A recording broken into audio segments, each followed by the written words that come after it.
Hello everyone and welcome back to PAX and Recreation. And today we have a very bundle-tastic, well actually in Pokemon they are not called bundles, they are called Elite Trainer boxes, but you already seen the title of the video, so we are cracking not one, but two. And the reason for this mostly is the Pokemon company's fault, because they decided to do bundles like they do video games in two colors. So in case you're a boomer like me and you can't remember or you don't know the name of this Pokemon, the reason for this is that one comes from the future, the other comes from the past. That's the whole theme of Pokemon Scarlet and Violet. And one is called Roaring Moon, I think, and the other Iron Valiant. So those are our star Pokemon. Now, in I guess everyone's defense, these are not the best looking bundles, at least from the outside of the box, but we're going to open them up and find out what they look like on the inside and also the contents of the boosters, which are always random. So please remember that if you see something coming up here, doesn't mean that you're going to get the same, because it's always random. So the main differences, so technically these are two bundles, so this is two videos for the price of one, but the main difference between the two, besides the visual differences, of course, of having Iron Valiant or Roaring Moon, is that one comes with Screamtail and the other comes with Iron Bundle, which, believe it or not, I think are not related to the legendary or the ancient beast or future beast. So, you know, but what it is future Pokemon and ancient Pokemon, which is, you know, kind of the theme, which I kind of like, to be honest. It gives you room for some creative stuff, even if all the ancient Pokemon look like dinosaurs and all the future Pokemon look like robots, but, you know, nonetheless. So some changes in color, which we're going to check, and besides that, that should be the big major difference. So let's go in chronological order, and let's start with the past. So I'm going to take you back to the past to play some shitty games on the podcast. You can tell my age by the quotes I make. So I quote the AVGN. So do those young people nowadays even know who the AVGN is anymore? I mean, the other day I saw a video from James that is in vertical format because of, I don't know, the man needs to eat or something. And at some point the video was just the black screen, and I just look at my reflection, and then James appeared on the screen, and I was like, yep, we are getting old, brother. It is what it is. So,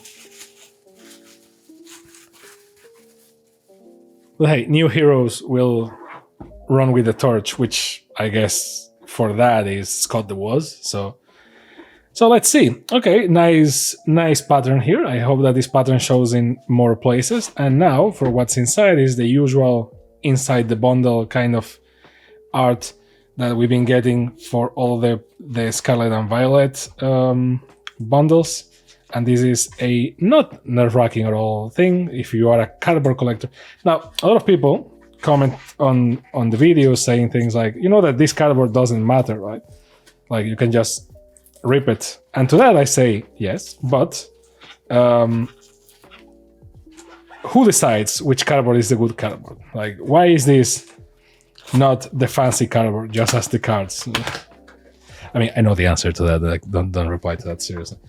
But you have the gooey stuff that everyone loves to play with, and then you have the, I guess we can call poster, and you have the two featured Pokemon. So Roaring Moon, which is some sort of version of Salamence, I think, and Iron Valiant, which is a version of Gallade or Gajade, depending on how you pronounce it. And then other two that didn't make the cut, I guess, also from future and past. Or at least one is sterilized and the other is just a new Pokemon. So it is what it is. The other should be pretty much the same, so nothing to go crazy or write home about. But now in terms of what's inside the box, what's in the box, so we have the player's guide, which is something that I appreciate. We're just going to look at this one because both are the same, at least I'm guessing. So we're just going to look at what's inside. So the feature Pokemon. So you have Armarouge EX and Garchomp EX Terralized. So those are the feature Pokemon. Then you have the whole future and or ancient and future Pokemon and those mechanics, which, you know, it's okay. The Professor's Power Up, Roaring Moon EX is one of the cards, as you can see. A Little Sauce. What? Pokemon is using a Little Sauce? Come on.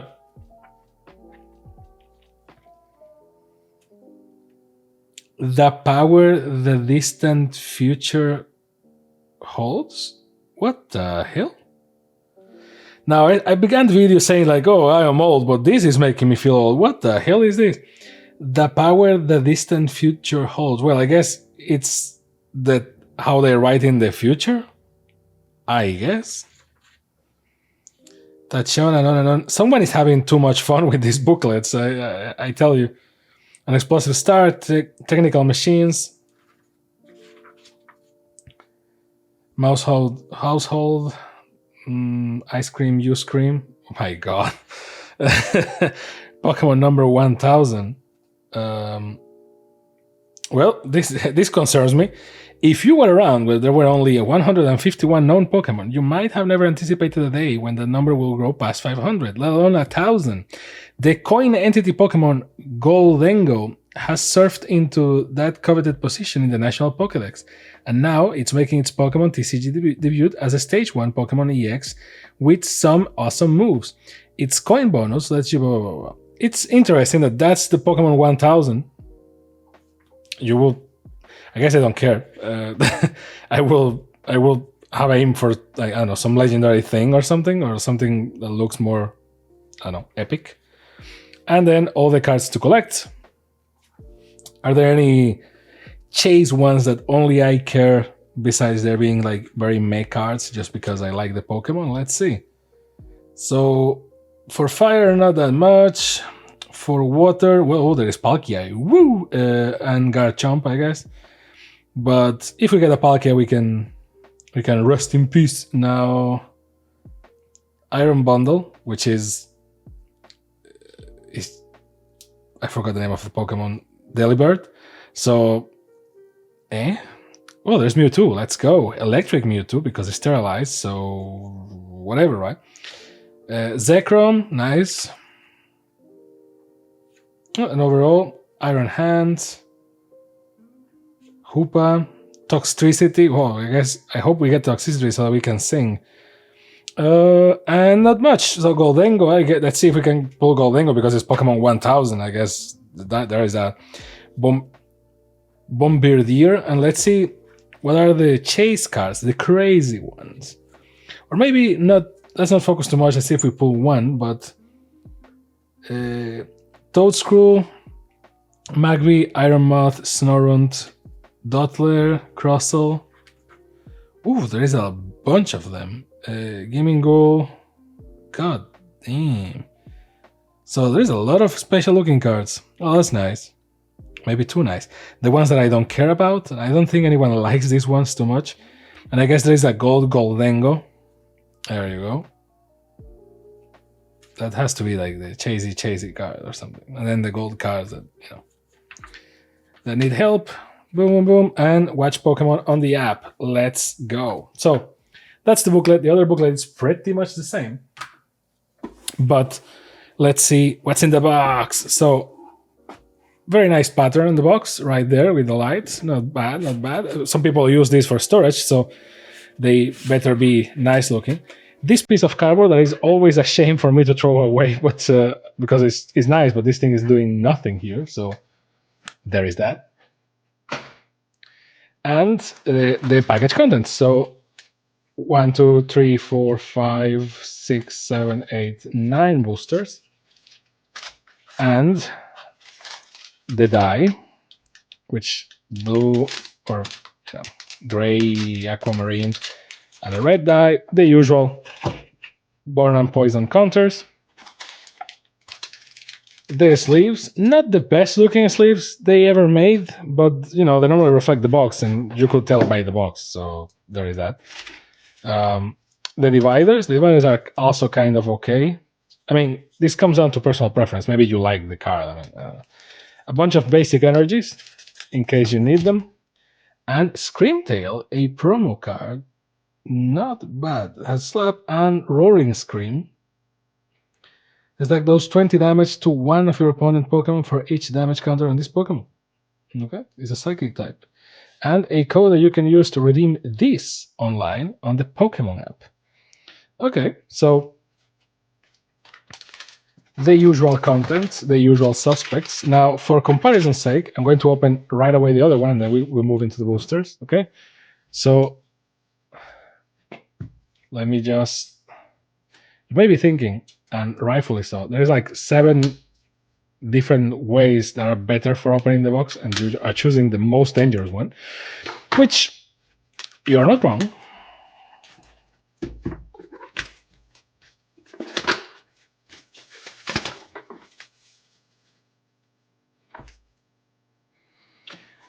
So, same logic here, same insights. So we're going to skip that one. The box, which I personally prefer this one because of the colors, but still, the booklet is pretty much the same. So nothing new here, besides the cover and the back, but everything else is the same.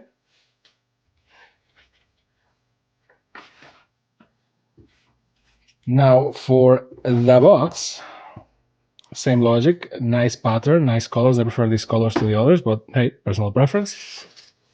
The same old nice to look at, but I don't know what to do with cardboard. And then another 9 boosters, which we're going to crack all together. So 18. The die, the dice. The dice is different, just the big one, so to reflect the Pokemon. Although I feel that this one reflects the box a lot better than this one, which, yeah, I guess that is like blue and the borders are red, but I think blue and yellow, and this is red and blue, and this one is pink and green, which is exactly the die. So, I don't know. So the difference is in the color, and then the dividers, which I think are a little bit better looking. Some basic energy. The Iron Bundle card from the future. And a code for you, together with the sleeves. So, overall not bad. But at this point with Pokemon, if you buy a bundle box or elite trainer box or whatever you want to call it, you pretty much already know what exactly you're going to get. Like, everything is themed after the box, so there is that. Now, let's get cracking. Interesting. Tinkatink. So Psychic here, Charcadet, Flittle, Trubbish, Professor Sada Vitality. Because it's Pa Sada, get it? Tatsugiri, which, funny enough, is not from the past, even though it looks like it. Don Dozo, which is like a wish cache from the past. Durant, in all of its foiliness, not bad. Natu, always space for Natu. Oh, two foils of same type. Oh, nice. And then Iron Jugulis, which comes from jugular, so that's what the name means, but still, this is a future Pokemon. I have my and it's a normal Pokemon, even though it's called Iron Jugulis. Interesting. I have my opinion in regards to the future and past Pokemon. Code for you, by the way. It's not that I don't like them. Like, I like the idea of, like, yeah, in the past and in the future, a bunch of Pokemon live, and they are versions of existing Pokemon because nature evolves like that. Oh, Jirachi. Like, I remember the time where we were like, oh, Jirachi is a chase card, and I was like, Jirachi. So, Parasol Lady, which, okay. Porygon 2, great. Octillery. My problem with the ancient and future Pokemon is not so much the design, that is basically like, you know, again, versions of existing Pokemon, is the names. Like, why is this not a more original names like Slitherwing? Which I get, I guess that the idea is to, you know, have that naming convention that scientists have with dinosaurs and stuff like that. Like, oh, this is Big Jaws because it has a big jaw. It's like, oh, okay, cool, crazy. And Ambipom, not bad. And Fuecoco. And a Steelix. Ooh, nice.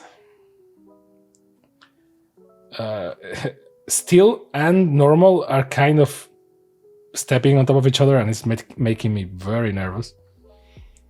Electric Energy and Code for You.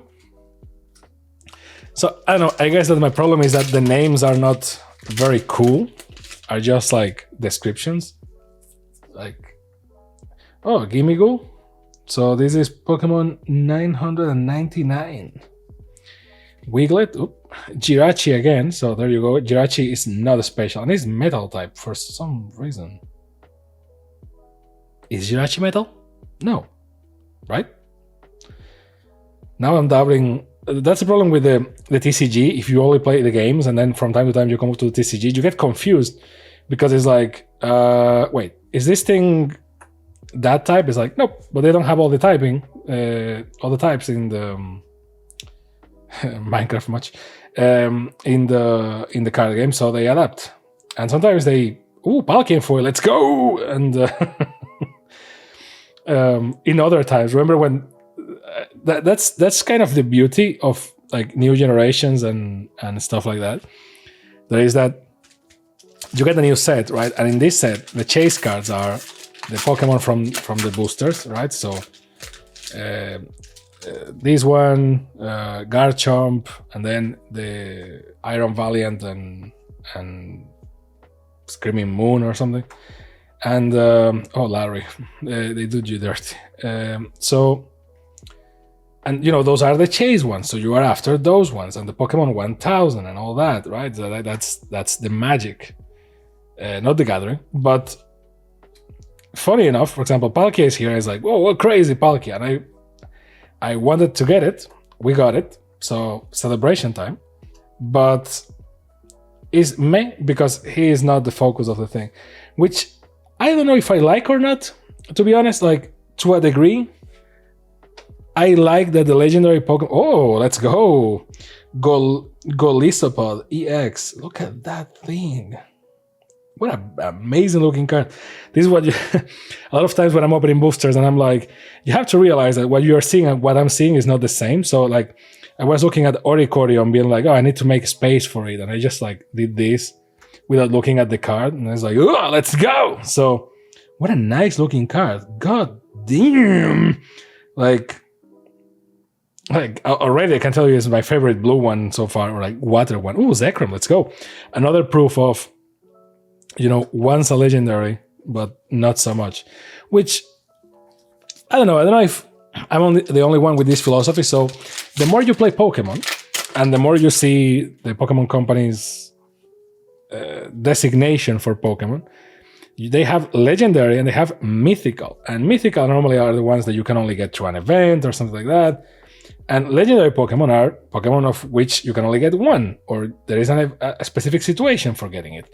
And inside of the lore of Pokemon, technically, at least, you know, in the beginning, the idea was, a legendary Pokemon is, well, legendary. There is only one. Like, there's only one Mewtwo, one Articuno, one Zapdos, one Zubat, I wish. Iron Moth. See, like Iron Moth, and it's a future version of Volca something. I can't remember. And the problem is that this is a Paradox Pokemon, and it has that shitty name, and it counts for the numbering, so it's number 994, which, I don't know. Basic Energy, and then Code. So, at least back in my day, like there was only one Mewtwo in the whole wide world.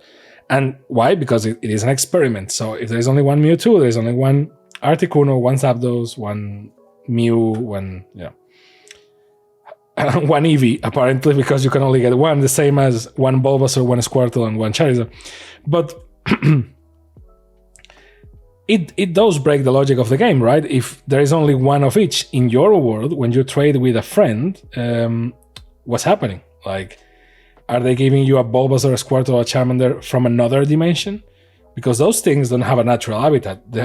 As far as we are concerned, they are Pokemon created by Professor Oak, because those things don't ever appear in the wild. You can only get them in the lab, right? So, Counter Catcher, not bad. Wo-Chien. And then this one that has like a name. 1001. Not bad. So technically it's like your trainer friend, they give you, they trade you another Pokemon, and it's like Dark Souls. Everyone has their own reality that they are living at different times, even though technically it's the same world. And obviously I'm overthinking it because it's just a video game. So it's just an exchange between games, not much to think about. But when you get, I don't know, 2 Zapdos, because a friend of yours gave you one, what's the explanation there? Is it a rift in time-space continuum? Well, maybe. This card looks nice. Thievul. There is no explanation. It's just that, well, you traded it. Good for you, I guess. So, and that was the philosophy. It's like, okay, we ignore the thing when it happens by exchanging Pokemon, because that's you playing the game. But in the world of Pokemon, there is only one legendary Pokemon. Now, what happens is that I remember this moment very vividly when Ash fought in the Battle Frontier, which is, let's all remember that Ash won that. Like, Ash only ever won the easiest of things, which is the Orange Islands, or the hardest of things, which is the Battle Frontier, and then the ultimate Pokemon League ever. Ooh, let's go. And, this guy looks great. It looks sick, man. Yay. In a hungry hurry. If this Pokemon has no energy attached, it has no retreat cost.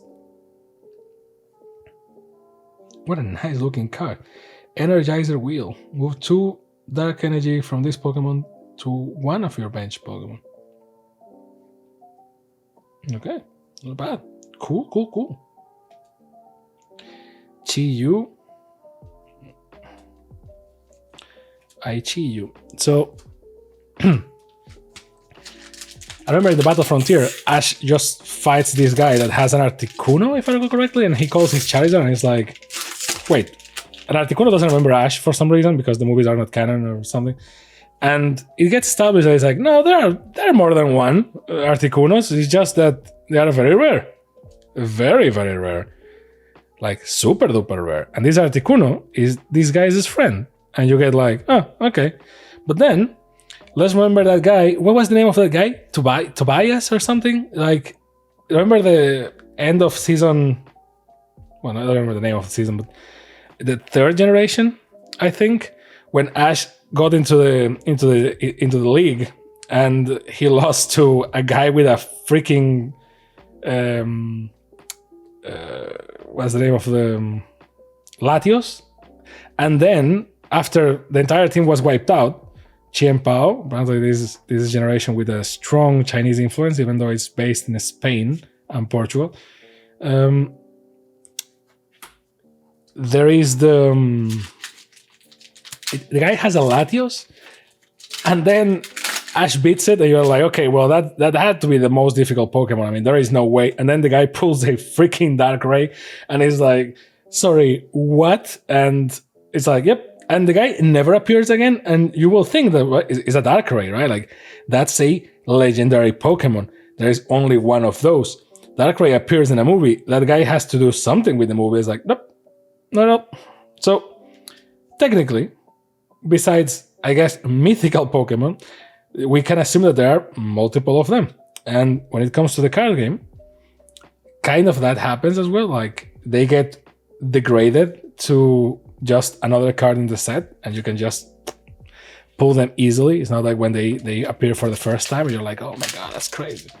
But I don't know, mixed feelings. I don't know what your feelings are on this, but do you prefer that the legendaries are just another Pokemon as the sets advance? So like we are in Scarlet and Violet, and the legendaries from previous generations, such as Palkia, are just here chilling.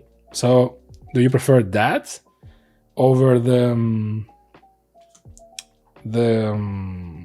oh, let's go, Norman.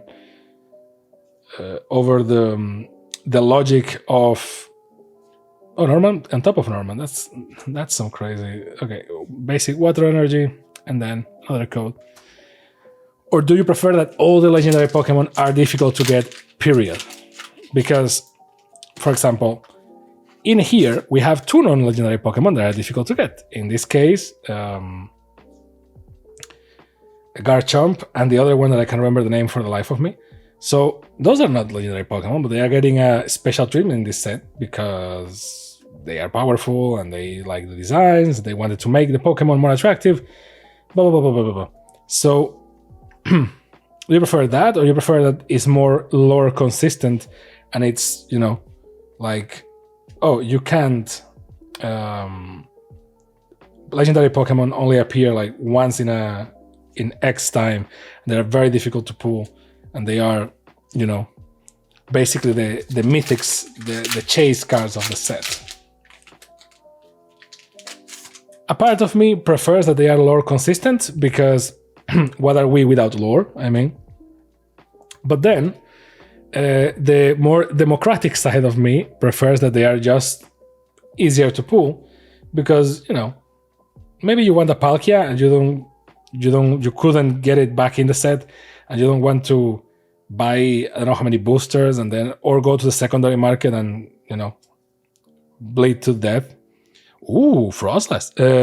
Like, maybe that's, you know, that's more democratic. I mean, I know it's not the same card, and these cards are not as powerful as the crazy EX popping off the border like this one, right? But ability, Evanescence. Bring me to life. If this Pokemon is in the active spot and is knocked out, flip a coin. If it hits, your opponent takes 1 fewer prize card. Okay.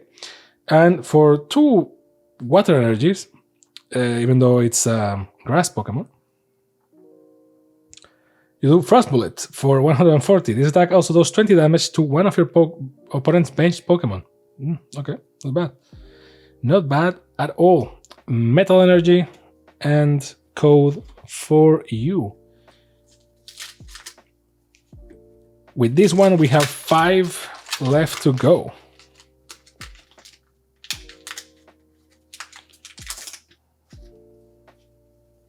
Toxel. So let's see if we can pull Toxtricity.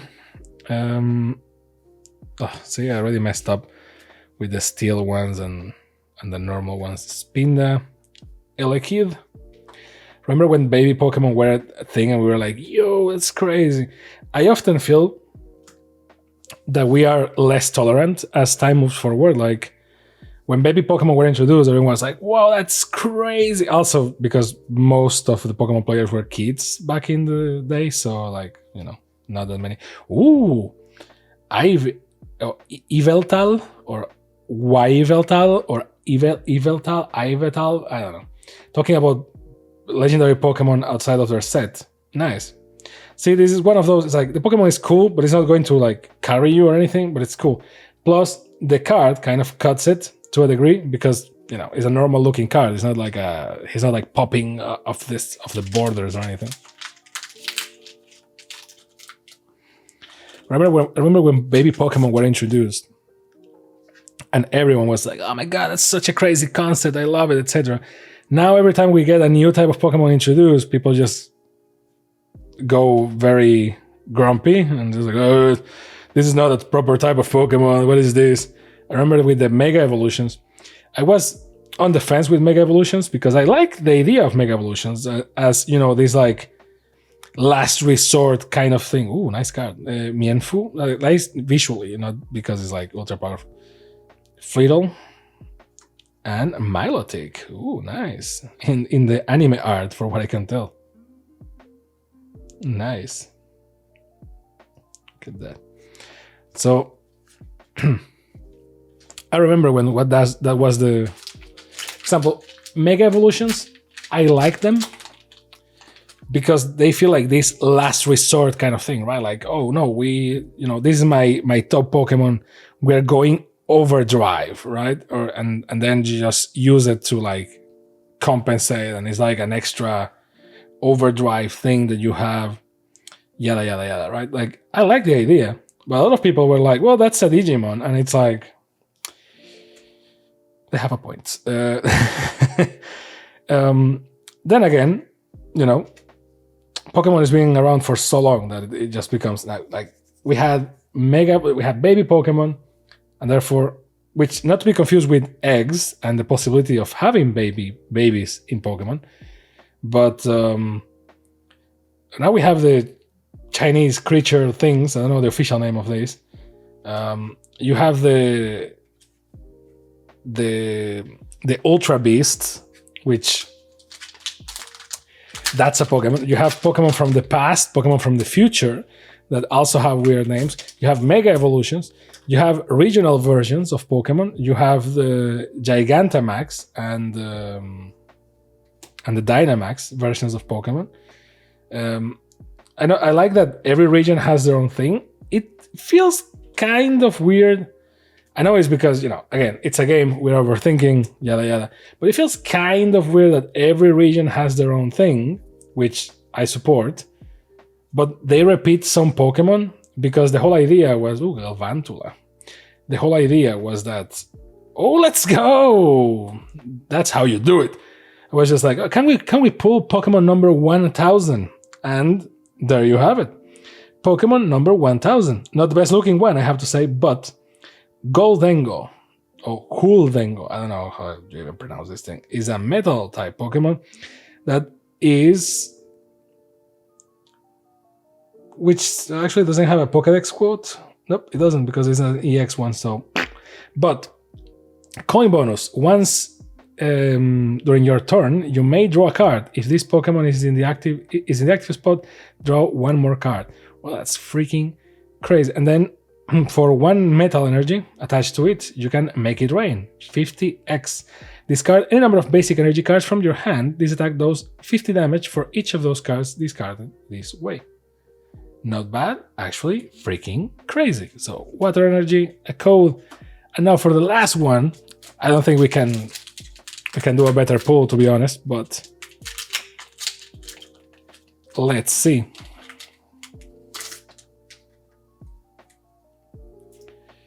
Fleetle, Trubbish, Gimingu, Wiglet, a technical machine, Techno Radar from the future, Steenie, and here you go with the foils, Tinkatink, Wiglet in a very psychedelic card, I like it, and Volcanion. Talking about legendary Pokemon that are no longer that hard to pull. There you go, Volcanion, not bad. Dark energy and a code for you. Now, let's look at the best looking card of each color without counting, these two, because otherwise, very likely we'll have a best looking water one and psychic one. But so I think it's going to be Volcanion, but let's see. This is not about power, it's about beauty. Well, actually, Iron Moth, I think, is a prettier card than Volcanion. Volcanion never looks good in the cards where that is featured. So we're going with Iron Moth. For Psychic, I think it's pretty clear what's going to happen here. Well, actually, not as clear as I thought. Well, you know what? I'm going with Tinkatink. I just like the composition of the card with the foil. It just looks great. For Dragon, not much to choose from, so it's going to be Tatsugiri. For Dark type, it will be Yveltal or Yveltal or Yveltal or whatever, but it's going to be more Peko because look at that freaking card. I mean, there are some great looking cards here, like these two contenders right there, but more Peko, look at this amazing thing. So it's going to be more Peko. Now, for water, it's going to be, well, Milotic is certainly in the front because it's just clean and nice. But, oh, Kingdra just kicks ass, man. Come on. Sidra just looks sick as well. Like, I was going to be like, oh, it's going to be Palkia just because, but it's going to be Golisopod EX. I mean, look at the Palkia, it's cool, but again, the frame is just doing it dirty. Compared to Golisopod, look at this thing. I mean, it's like a Gundam. It's like an Evangelion just waiting to boot underwater. Like, what's up with that? So great. Now for metal, I guess you know what's going to be, but still, get it. So Golden Go, not much debate there. For fighting type, Ting Lu is a strong contender. Though I don't understand the Pokemon, but it just looks kind of sick. So Ting Lu right there. In normal, I guess, Explode looks sick, but Porygon 2 also looks sick.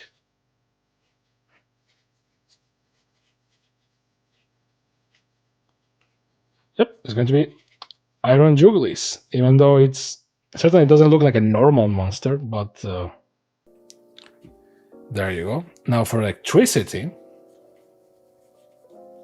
for electricity, I was thinking about toxicity and just, it's going to be Zekrom. I mean, look at that bad boy right there. Now for grass or leaf, because it's also bug, and well, we have a lot of good looking cards here, like, and even just in normal, but like Frostlash just takes the cake because of the specific foils, so of the explosion. And well, there you go. Now for training cards, you all saw it, so just out of consistency, it's going to be Norman. Although, gotta be honest, not my favorite looking one. I prefer how this looks, for example. But you will hang me in the comments if I pick something else, that not the full card or whatever. So there is that. That is the loot. Now, is it worth it? Well, don't count the pools because the pools are random. I like my pools, but is it worth it to get these? Well, if you can get them at a reasonable price, I will say yes, as usual. The Elite Trainer boxes are a very good way to either, keep collecting at a reasonable price and have like a little sample of every set, or a good way to just start someone in the noble art of TCGs, because you get some boosters, you get some sleeves, you get a die, you get everything you need to play, and that's very good, including the guide to start collecting all the cards, which is a lost art, so it's very appreciated, and a promo for each one. Now, which one is the best? Well, I guess it's Iron Bundle, but it's really up to preference, and then the visuals just really depend, right? So completely up to you. So let me know down below what you think in the comments, what you think about these pools, and as usual, don't forget to like, subscribe, and all those cool things that the cool kids do, and I will see you next time on PAX and Recreation. Bye.